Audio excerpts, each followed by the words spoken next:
This looks like a job for Monkey Men. TV Crazy Man here. Let's dive into the world of the Monkees, the show that created my favorite band from the 1960s. We'll look at some great fun trivia facts you may not have heard of before and bring back some good memories. But first, let's look at some wacky goofs and bloopers that they made on the show. What kind of a warped, maniacal mind could be plotting such a conspiracy? The worst editing job ever has to be the episode Too Many Girls, where according to IMDb, they rubbed Vaseline or something on the shot to smear the girl's image here because it was deemed too risky for television. An unedited version ran in reruns later on. Some of the long shots were completely removed. For some reason, they put the edited and smeared version on the DVD. It's plastic. Actually, by the teeth marks, I think it's real. The sign is backwards here because they flipped the film around, probably to make it look like they were taking the horse in the right direction. The Monkees are driving down the road, all wearing red shirts for a gig, and by the time they run out of gas, they've all changed shirts, daring to drive apparently. They'll never know the difference. Hey, can we use your ball? Oh, don't you lose it. Oh, no. You know, they must have lost it, or they wore the red off of it playing with it. You gotta be George. Rosemarie from the Dick Van Dyke Show guest stars in this episode. Anyone else ever notice the makeup they put on her neck matches her dress? I mean, it doesn't just match, it's the exact same color. Now, back to our story.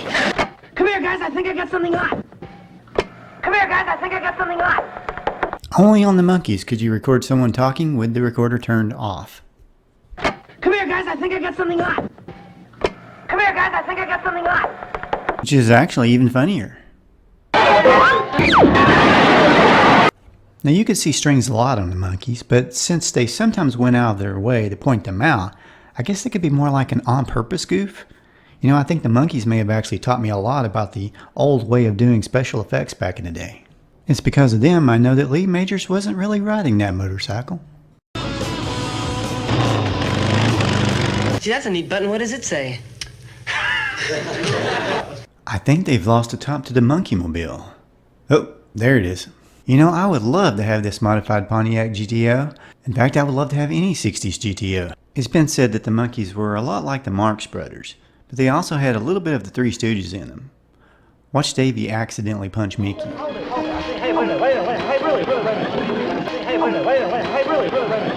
Of course, there's a possibility they meant to do this, but I don't think they were professionally trained stooges. You know, they were just always clowning around. Hey, is that the way we rehearsed it? Davy fails to explode his safe. Then he tries another method. He's about to get busted, and then he's back to where he was at the time he was trying to explode the safe. And it's been rewired. Davy runs to hide, but by the time the ladies get there, the wires are off again. That's a nice button. What is it?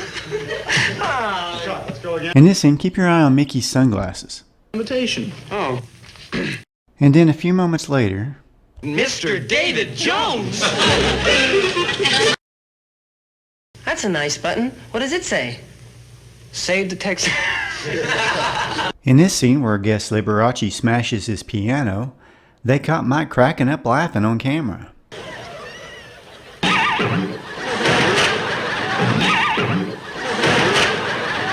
That's a nice button. What does it say? Save the Texas. Let's go again. In this scene, Peter mouths along Davy's lines while Davy is speaking. Well, we could operate, and maybe by switching the wires, we could find the real Mickey. Well, we'd have a pretty groovy portable radio.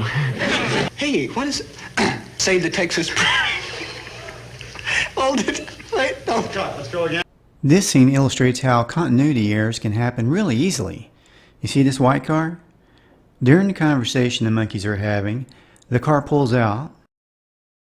Afterward, it pops in and then back out again going forward. Because apparently they did more than one take and then they pieced together the best ones. The Monkees. Micky, Davy, Mike, Peter in Head.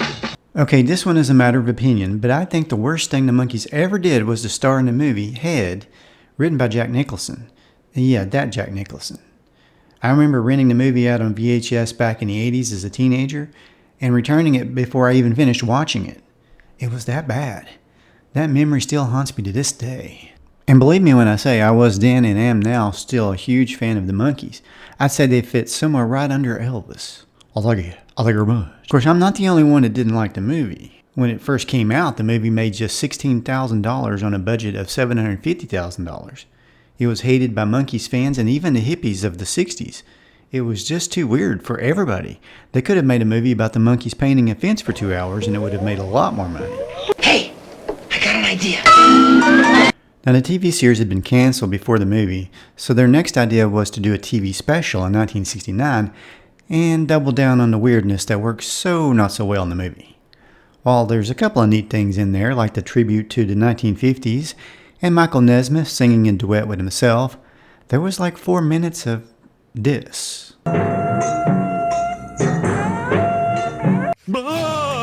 I don't know what that was, but I guarantee you people were changing the channel pretty fast.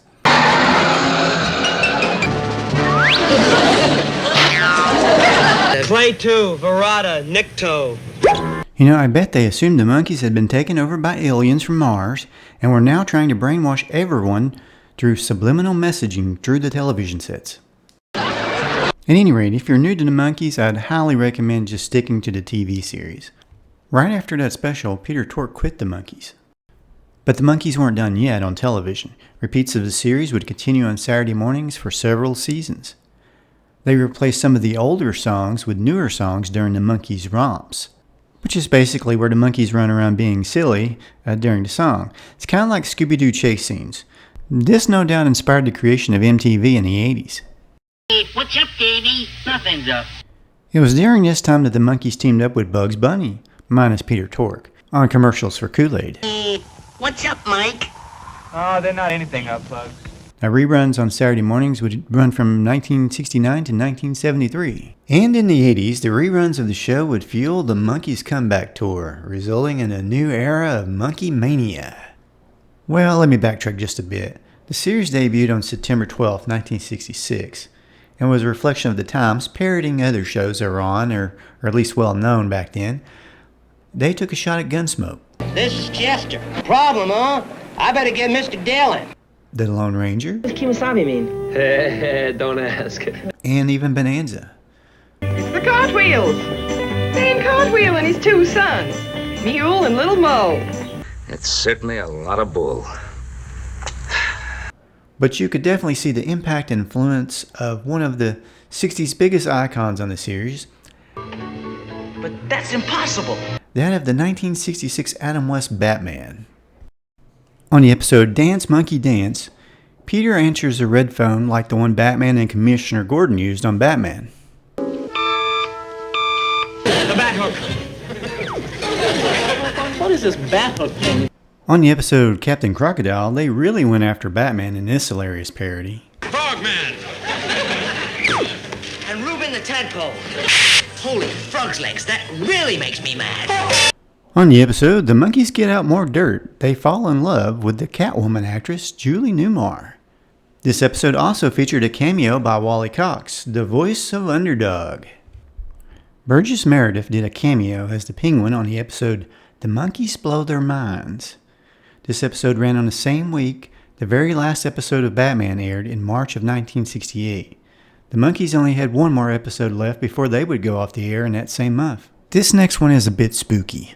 On the episode Monstrous Monkey Mash, a Transylvania count captures Davy and then Peter, and then Mickey seems to eerily predict the future. We haven't found Davy. We can form a trio. No.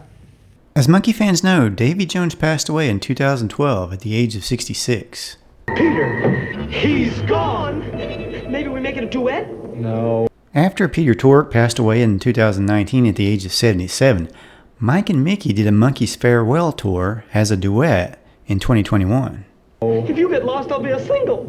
Here I come. Mickey. And very sadly, now Micky Dolenz is now the very last surviving member of the Monkees, and now tours alone. Well, the Monkees have certainly brought us a lot of laughs over the years and a lot of great songs that'll never get old. Let's hope Mickey lives to be 180, and then some, and still manages to keep playing the music for future generations to enjoy. Well, thanks so much for watching. Please let me know what you thought of this video in the comments below. Check out the main page of the TV Crazy Man channel for lots more classic TV goofs and fun facts.